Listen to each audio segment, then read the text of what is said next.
안녕하세요. 마스터 소믈리에 전성환입니다. 자, 이 시간에는 카톨릭의 성찬주 와인. 자, 카톨릭권에서 와인은 뗄래야 뗄 수 없는 필수 불가분의 관계이죠. 먼저 가톨릭에서 성서에도 나와 있죠. 12제자한테 예수 그리스도가 내 피는 와인이고 그리고 내 살은 빵이다. 즉 다시 말해서 카톨릭의 미사에서는 빠질 수가 없는 게 예수님의 피와 그리고 살을 같이 나눈다는 의미에서 와인과 빵은 절대 빠질 수 없는 필수 요소 중에 하나입니다. 그리고 이 와인은 고대부터 그리고 중세까지 이어지면서 와인을 얼마만큼, 즉 와인을 생산하는 경작지를 얼마만큼 소유하고 있냐에 따라서 부의 척도가 가름이 됐었고요.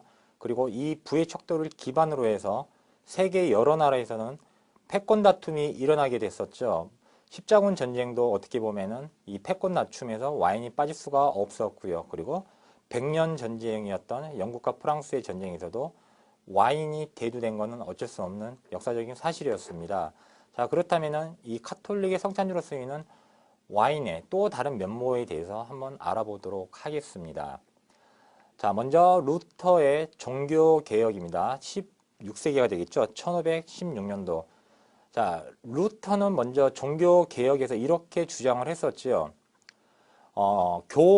교회 카톨릭 수도사들이 면죄부를 판매한다. 즉 본인들의 어떤 교리를 책으로 엮어서 또는 설파를 하게 되면서 본인들의 교리를 쫓아오게 되면은 본인이 지은 죄도 사해진다는 그런 일종의 잘못된 관습을 루터는 반박을 하기 시작합니다. 특히나 피터 대성당을 증축을 하게 되는데 교황권의 권위를 세우기 위해서 모든 귀족들과 그리고 평민, 서민들의 고열을 빨아먹으면서 거기서 착취하고 유린한 돈 가지고 대성당을 증축한다는 것에 대해서 루터는 신앙이 아닌 현금이 믿음이라고 못을 받게 되면서 교회의 잘못된 폐단을 지적을 하기 시작합니다. 그리고 아울러서 독일에서 루터 고향인 독일에서 이 면죄부 판매와 그리고 피터 대성당을 증축하는 여러 가지 잘못된 신앙이 아닌 현금으로 받는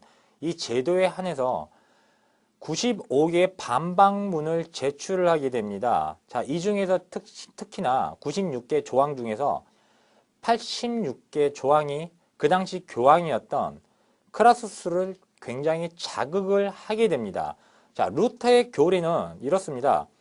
오직 믿음만이 구원입니다. 즉 유일신이 예수 그리스도를 내가 많이 믿고 따름으로써 즉 육체적이고 현실적인 즉 현금을 교회에 두둑히 내는 게 아닌 정말로 내 정신에서 오는 진실한 신앙이 구원을 하나님께 받을 수 있다고 루터는 주장을 했었고요. 그리고 교황은 신이 아닌 즉 교황의 신격화가 잘못됐다는 것에 대해서 신랄하게 비판을 하기 시작합니다. 그리고 십자가 신학을 또 다시 설파를 하게 되는데요.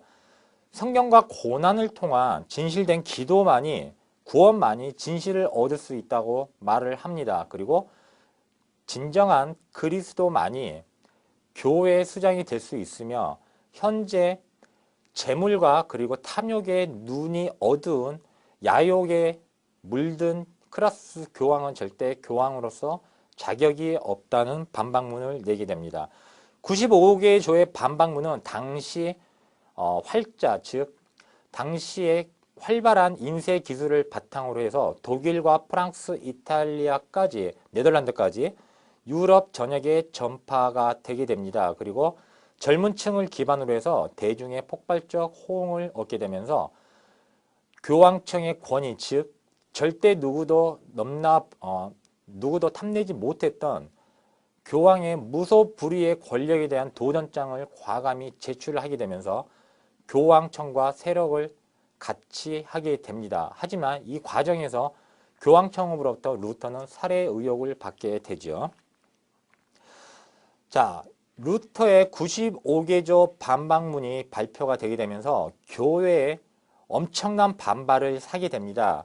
자, 첫 번째 교회에서는 회유를 먼저 하게 됩니다. 루터에게 교회의 중책을 맡길 테니 41개의 조항의 삭제를 요청을 하게 됩니다. 하지만 루터는 이마저도 신랄하게 비판을 하면서 오직 영원한 믿음과 성경과 기도만이 나를 용서해 줄 수 있으며 그리고 진실된 하나님의 제자라고 계속해서 강경한 입장을 취하게 됩니다. 결국 강경책을 사용하게 된 교회에서는 교황 레오 10세가 파문 결정, 즉 수도사로서의 자격을 루터에게서 빼앗아 가게 됩니다.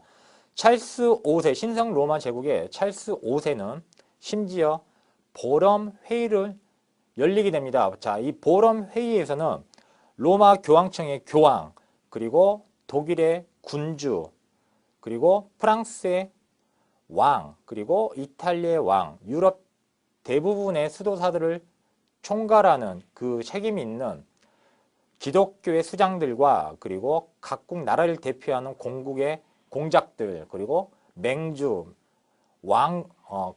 맹주, 그리고 각 나라의 왕들이 이 회의에 참석을 하게 되면서 회의의 결과는 결국 루터를 체포를 해서 사형을 하자고 이구동성으로 의견을 나누게 됩니다. 하지만 당시에 그 보럼 회의에 참석을 했던 작센 공국, 즉 지금의 프랑크 왕국이 되겠죠. 작센 공국, 독일 지역이죠. 작센 공국의 프레데릭 3세는 맞이 못해서 보럼 회의에 참석을 해서 의견을 모으는 데는 일조를 했지만은 정작 루터가 가지고 있는 그 종교관과 루터의 신랄하게 비판하는 그 의견에 자기도 모르게 동참을 하고 있었습니다. 그래서 결과적으로 작센 공국의 프레데릭 3세는 비록 보럼 회의에 참석을 해서 루터를 체포하는 거에 만장일치로 의견을